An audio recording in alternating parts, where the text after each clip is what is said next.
Hello everybody and welcome to the Neo Geo Trio, a show where we cover 3 Neo Geo CD games for the Neo Geo CD system every episode. You know, the first episode went so well, and I've heard so many great comments and feedback about the start of the show that I'm going to go ahead and continue it, and hopefully, eventually, we will cover every Neo Geo CD game on the platform. Will we actually get to that point? Who knows, but I'm definitely interested in trying it. So we're going to go ahead and get to our first game here, which is Twinkle Star Sprites. Okay, so I know what you're thinking. You hear the name Twinkle Star Sprites and you wonder, what in the hell is that?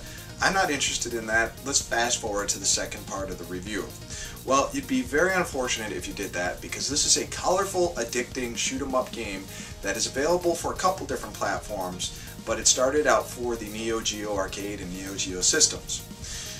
This game takes the traditional shoot-'em-up gameplay, and instead of making it single-player or co-op 2-player, it's competitive 2-player or competitive single-player against the computer. You have a split-screen kind of view, and on your side you're fighting and destroying enemies, and every time you destroy an enemy, it throws it on the opposite screen of your opponent. So that means that there's more enemies flying at your opponent, and the whole point of the actual match is to overwhelm your opponent with enemies and have him destroyed so you win the match. It's an interesting, unique concept that has never been really seen before in many other games, at least not to my knowledge, and especially in the shoot-'em-up genre. Lots of fun, and almost reminds me of a shoot-'em-up Dr. Mario, if you will. The control is great, the sound is great, the music is excellent, the environments are colorful, the control is great.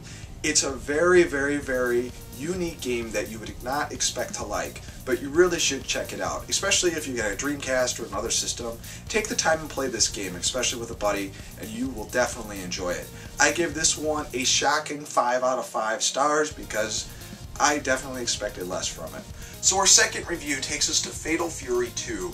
SNK really needed something that would combat Street Fighter in terms of its success, and they needed to do something to make it different. So what Fatal Fury introduced was the 2 planes of battle. There was a forward and backward plane that you could fight across, which made for some interesting 3D battles. Now, I don't mean 3D in like a Soul Calibur or Soul Edge or Tekken kind of feel, but it gave you a quasi 3D view of being able to move past your opponent in the background and give it that 3D feel. I don't feel that it was very successful, and obviously SNK didn't feel it was very successful too, because they really didn't continue it on in many games after the Fatal Fury series, but it was interesting nonetheless. The load times on this particular game aren't very good. Musically, the music sounds a little over-processed and a little too loud and takes away from the action. The sound effects and fighting sounds are a little bit almost distorted.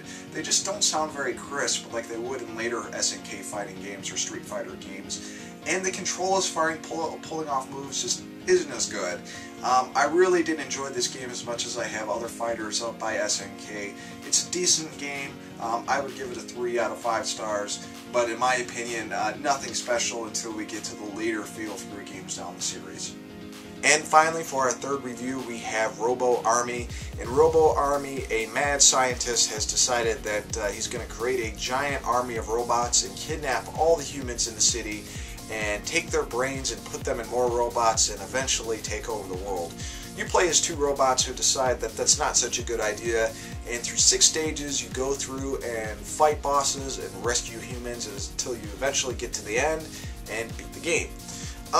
This game is a beat 'em up, so it's like your Final Fight, your Streets of Rage, your Double Dragon, and it's like a crossover of that and Ninja Warriors, because you're playing more of a cyborg unit rather than just a standard human.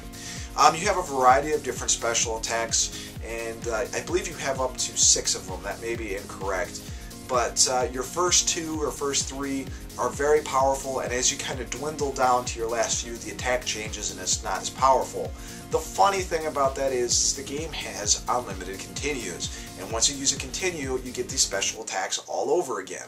So if you're fighting a boss, if he beats you, you continue, and you pretty much just lay down on the special attack button, and the boss blows up quite easily. So the bosses are a pushover if you happen to die and get a continue, and I can't imagine being much harder if you're playing it with 2 players.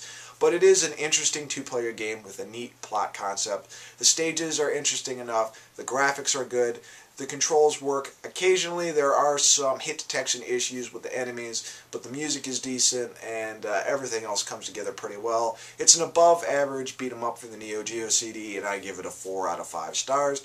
I'm Mike Murtis with the Neo Geo Trio. I hope you enjoyed. Please remember to comment, subscribe, all that good stuff, and I look forward to seeing you guys for Neo Geo Trio Episode 3, or Episode Trio. Wow, that was lame. Take it easy, guys.